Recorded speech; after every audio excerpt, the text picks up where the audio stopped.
opportunity to lead the team of researchers that worked on this this very detailed work, and if I may say so. So what I'm going to be speaking on today, do you want to bring this slide up? Yeah.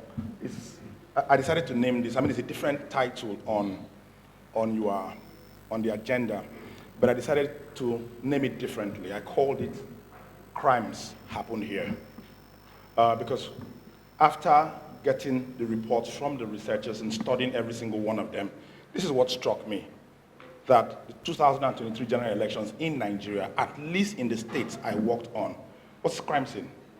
Crimes really happened.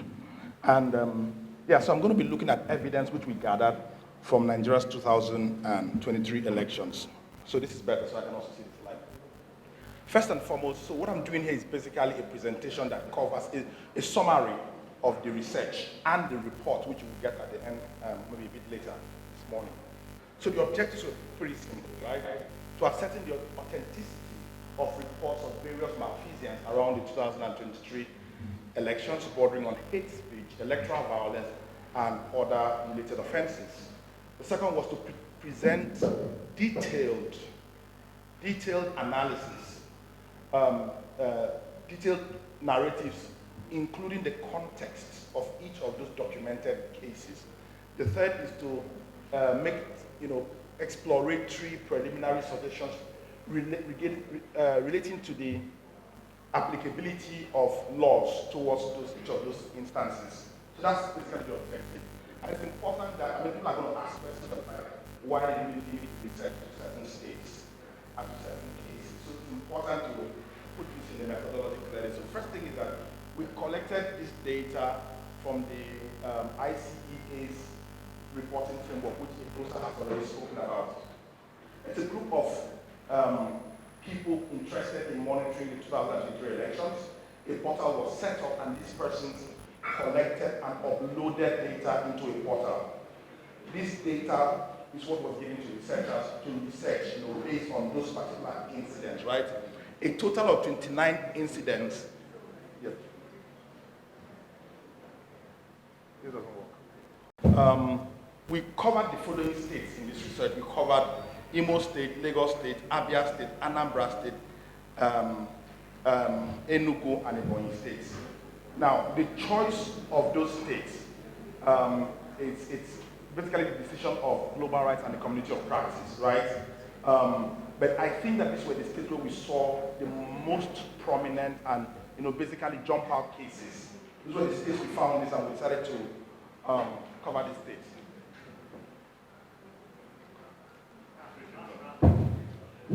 Okay, so next slide, please.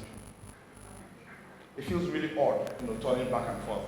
Power flows from the people, and it is the people who are custodians of power. My father and teacher, Jaye Gaskia, already alluded to the social contract and raised a very critical question here. And the question is... Jaye already talked about it. What happens in a situation where public officials who get into public office based on the principle of the social contract go there and violate the contract? And that's a part of the social contract we always leave. We talk about what citizens give, but we don't talk about what those who lead give back in return. We hardly ever talk about that. The more salient point in the social contract is that citizens also have the right to upturn and reject any government that does not respect its own part of that contract. And so the entire analysis we have done in this report has been to show that by permitting this kind of electoral malfeasance, the government and its institutions have basically violated the social contract. Next slide, please.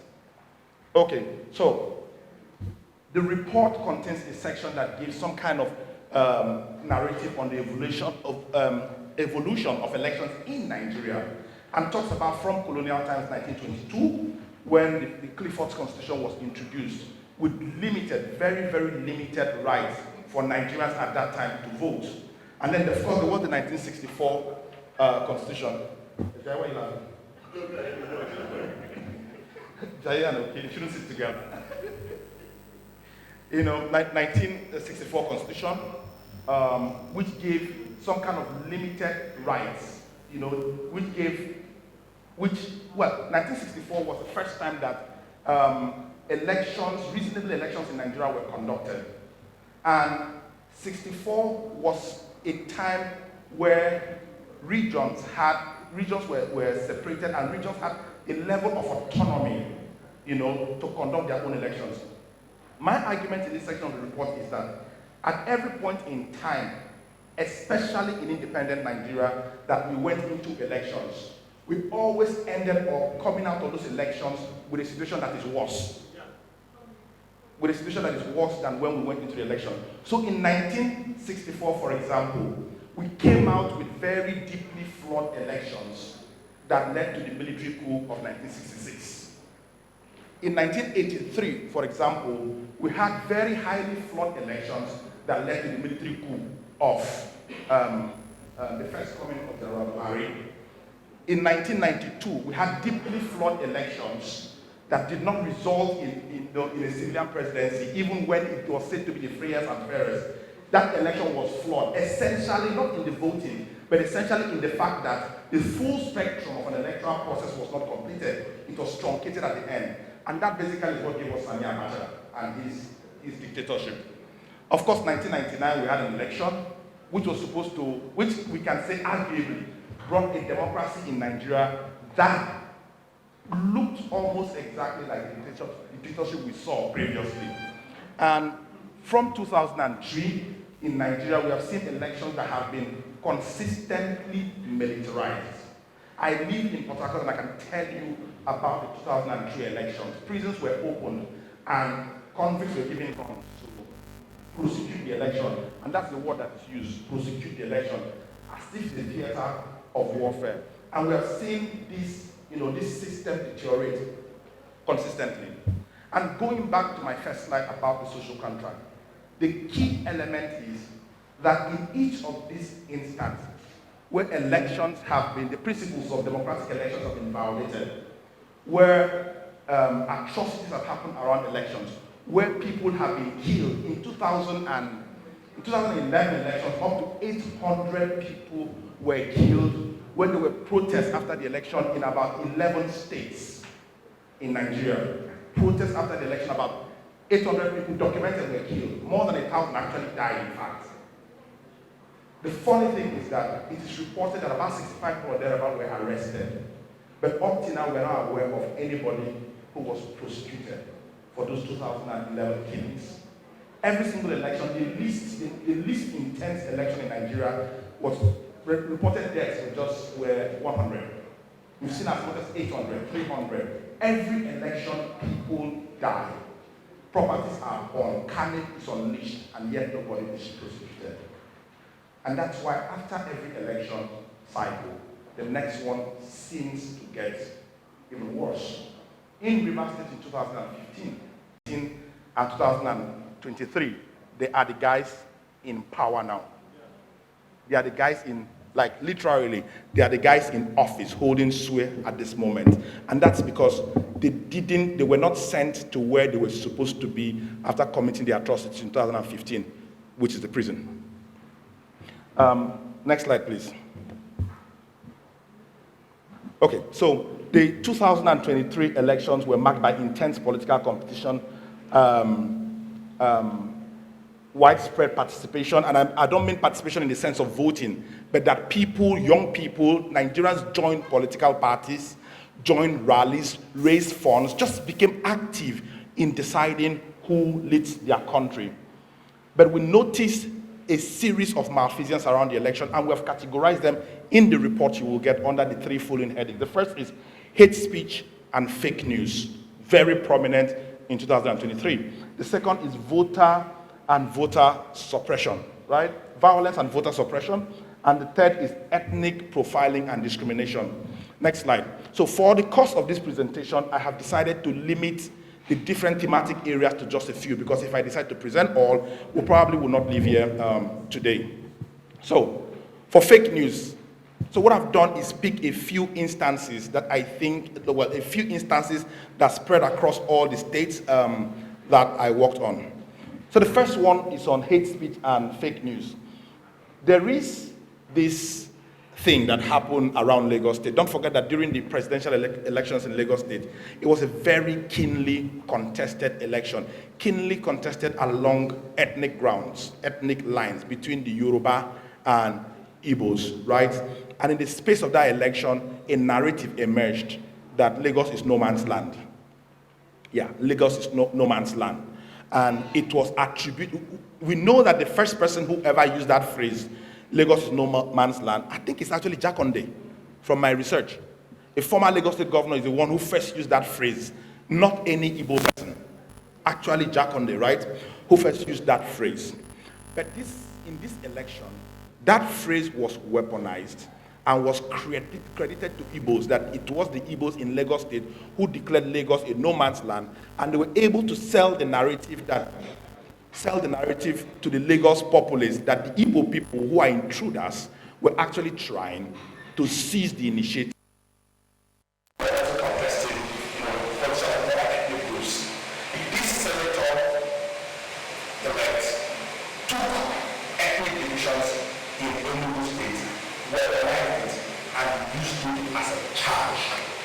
It's important to say that the elections in that particular senatorial district, the various elections were very extremely violent. I was contested by very strong ethnic lines.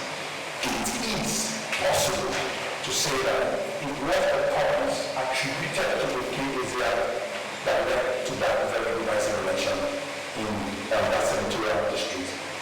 It's also important to note that up till now, he has not been held to account for what he said or what he did. That's any kind of question.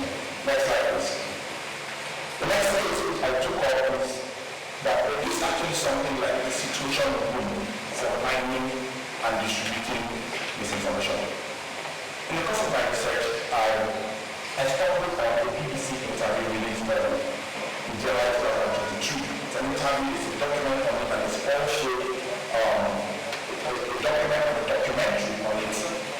A group or a system that has been perfected where the politicians pay a collection of so-called social media influencers money, sometimes as much as 20 million naira. And the idea is to spread deliberate falsehood about the election process and about particular candidates. In that documentary, the BBC was able to get in touch with some particular people who have made a part in it, who have received money and were working for politicians. In fact, they say that sometimes it is politicians who give them work with tweets about people, and other times they're giving a general idea and how they frame the whole words, right? And they monitor, the politicians monitor and pay the so-called influencers based on the quality and quantity of hate, disdain they can generate against their opponent. The more hate they generate, the more they will get paid. And this was actively deployed according to BBC and in Nigeria around 2023 elections. In fact, one of the quotes from one of the whistleblowers is, we've paid an influencer more than 20 million naira for delivery of results. It's also giving people gifts. Other people prefer to hear what do you want to do in government, be a board member, be a special assistant, to the extent that politicians actually promise offices to influencers who generate and spin hate. And this is documented, produced by the BBC and provided by Al Jazeera. But guess what? This was produced by the BBC as early as 2023 January, and lists 17 months after nobody has been held to account. The government has not asked, no investigation has been launched, nothing whatsoever. And so next time we see a major influencer ending up in the board somewhere, or if not somewhere, we can't really go back and think what exactly the influencer is for the politician. Next slide, please. The next category of crimes which we documented is on violence and voter suppression. And this was the largest number of incidents that were documented. So, I'm going to try and be fast about some of that will not take because I will use some 30 minutes or so. This one happened in the place called Unveils community in Abia State, where the community actually actually wrote a letter, and we have a copy of the letter, actually wrote the letter, pasted it somewhere, and sent it across to all the families. And it's important to know that in all of these instances, my team actually went to each of the communities to correlate. This is not an online research, right? We went to the communities to find out this will happen here. And yes, it did happen. We saw a copy of the letter. The secretary of the community signed, the traditional ruler signed and said, don't bring any politicians or any political party to come campaign here. If you bring anyone to campaign here, we will ostracize you, we will burn the house, kick you out of our community. And the letter, I reproduced the letter just there on the slide, right? You know, I can see it from here, but you read it in the document. And they say, don't bring any politician who is opposed to Dr. Okezie Bazu, the governor of Abia State, who came from the PDP extraction, saying that the PDP had done so much good for our people, the PDP did. They had cleared the backlog of never doing and like this is the therefore nobody had the right to come there and campaign. And I spoke to members of the opposition political party. The person who gave me this particular statement is of the Young Progressive Party in India. And said, we were threatening not to invite any opposition candidate to campaign in the community. The letter went viral. I was even announced on radio to warn that anybody who ran foul of the law would be ostracized and have bombs. All opposition party members in Amoko, MIC were scared and we never came out on poll day because of the threat. They never came out to vote. And of course, the PDP won in that particular location. But guess what? The secretary and the traditional ruler who endorsed this letter have never even received an invitation from the police. So they are involved in voter suppression around the 2019 elections. Next slide. So, every community we went to in the Southeast will encounter this particular narrative. It was everywhere, right? No election in Biafra land, right? That threat was in almost every community. This is a threat that started with the Finland-based leader of the indigenous people of Biafra, the man called Simon Ekpa. He said in a documentary which is online, you know, the broadcast is online. He said, exiting Nigeria will start from stopping Nigeria elections in Biafra territory. And when they make Biafra territory, we're actually talking about the southeastern states of Nigeria and many parts of the south. So, right? We're going to fight to make sure nobody will vote in Biafra land. It's going to be either the exit of Biafra, the peace of Biafra will bring Nigeria state in global welfare. It's going to last for a while, and we have decided to leave Nigeria. Now, IPOB has been a very constant feature in Nigeria's election for at least, Biafra agitation, at least 2015, we always had that sentiment of Biafra agitation, for about 2015 at least. But the difference in 2022, the strategy of Biafra from the past has always been to target elections and say we don't believe in Nigeria and we don't believe in the institutions of Nigeria.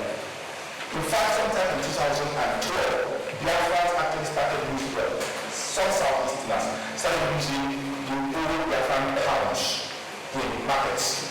You know, sometimes it was fun, you know. Why do you understand that the campaign is, unless it's stalled, people are passionate about the campaign? But the time was really ended. Being able to once in a while watch a rising sun flag somewhere, once in a while wear a shirt that has Biafra emblem, once in a while publish clandestinely in the newspaper talking about Biafra agitation. It ended there. But the difference in 2023 was that they were not able to match these threats with action. They demonstrated that they could actually match the threats with action. So when they say no election in Biafra land, they led with election in Biafra land.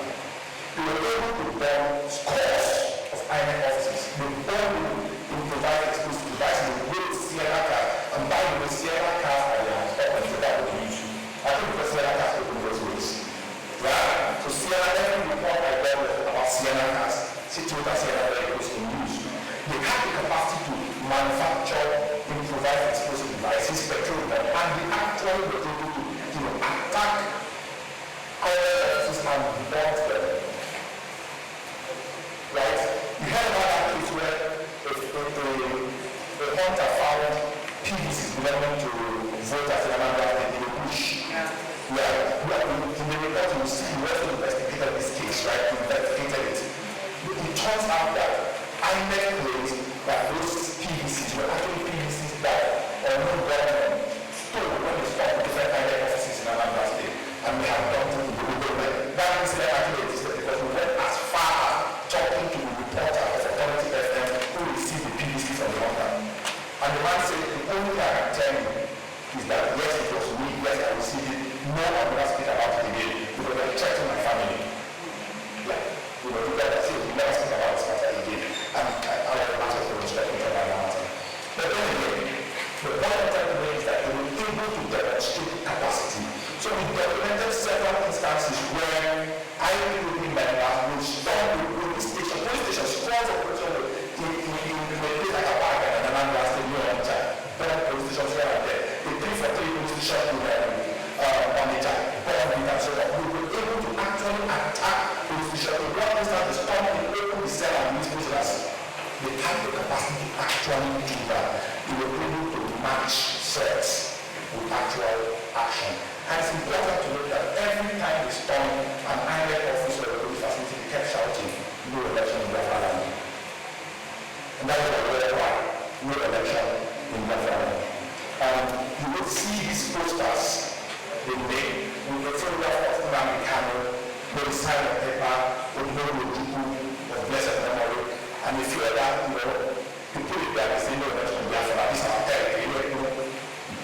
They were able to actually match threat at every community you went to, and you asked about this threat of no election in Biafra land. People were scared to speak to you. The fear was palpable.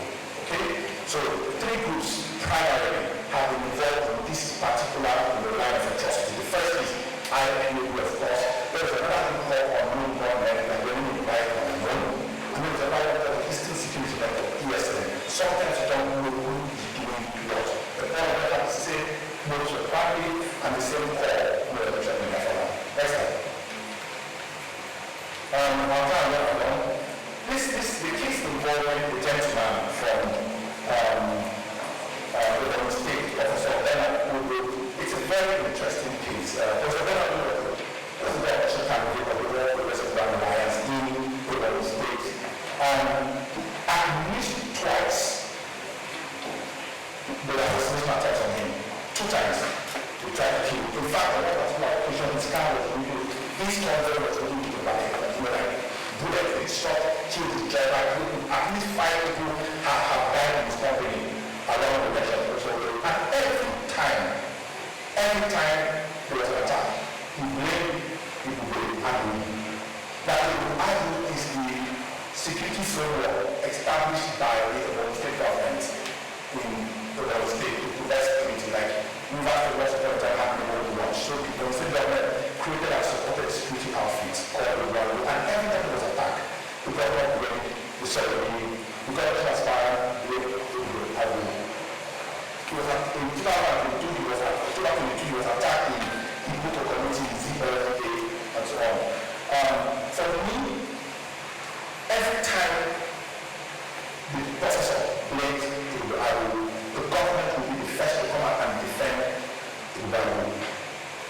For me, having a security outfit that is meant to protect everybody in the state, but have it consistently finger in every instance of atrocity, every instance of assassination against a politician, is cause for very serious concern. It shows the role which state actors can actually play in truncating electoral processes. It's also important to note, ladies and gentlemen, that 2 weeks after the last attempt, assassination attempt on Professor Odo, the one was banned by the federal high court. Was actually banned. And one of the things cited is that they carry arms and they violate in people's fundamental rights. That's fine. Next slide, please. Okay, so I'm not going to the details, that time is fast, but we will do this report. But you can see in Abia State, it was an attack on the office of the Benue Federal extremely vicious, right? We went to the constituency office of this guy, and it was stunned. They were tearing and burning everything that had the APC on it. Billboard, whatever, tearing it, burning it, and then we went to the man's house, and they basically opened fire on this facility. Over 100 spent cartridges, spent bullet casings were picked up. The head of office, the head of the campaign office, happened to have been there because he worked overnight, and the next time we interviewed him, he lay flat on the floor and he was buried in, like a wheelbarrow full of broken glasses on the road was just bread, while they were collecting and sharing his piece. He just lay down there, right? And he noted what he said that the people who carried out this attack were shouting, no elections in Biafra land, no elections in the southeast, right? But he is convinced that this was not about IPOB. He's convinced that this was not about Biafra agitation, that this was actually we used it as Biafra as a ploy to stop another aspirant. This was politically motivated. This argument was simple, that there are other political party offices around this vicinity, Labour Party, PDP, and so on and so forth. Why don't they attack those ones? Why is it so only that they attack the state elections in Biafra land? And I can tell you that we spoke to the police says that the investigation is still ongoing, is whether the basis was ongoing, no other than to account for that. Next slide.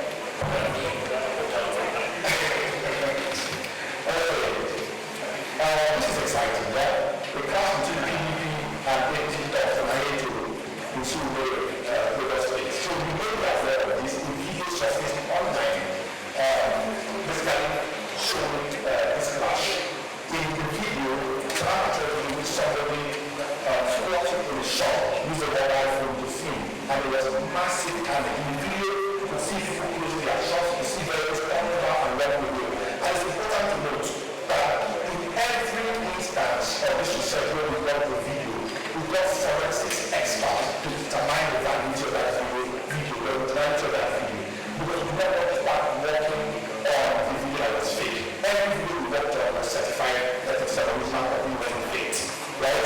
And when we began that, we actually went to the various communities where this incident happened, spoke to people who were the date and time that yes, it did happen. So that was we saw clearly the Sierra vehicle, branded Sierra vehicle of the People's Democratic Party in that carriage, playing the role that was also played in that carriage. You could see a picture of the movie actress and then the governorship aspirant of the PDP playing the role. The people were bringing out us and it was just a very nasty role. We went to the community and we started an additional context for what was going on there. It turns out that Surrey is a very highly, I don't exactly know stuff. Surrey is a very highly contested territory in Lagos State between the two big political parties, whether it's the APC or the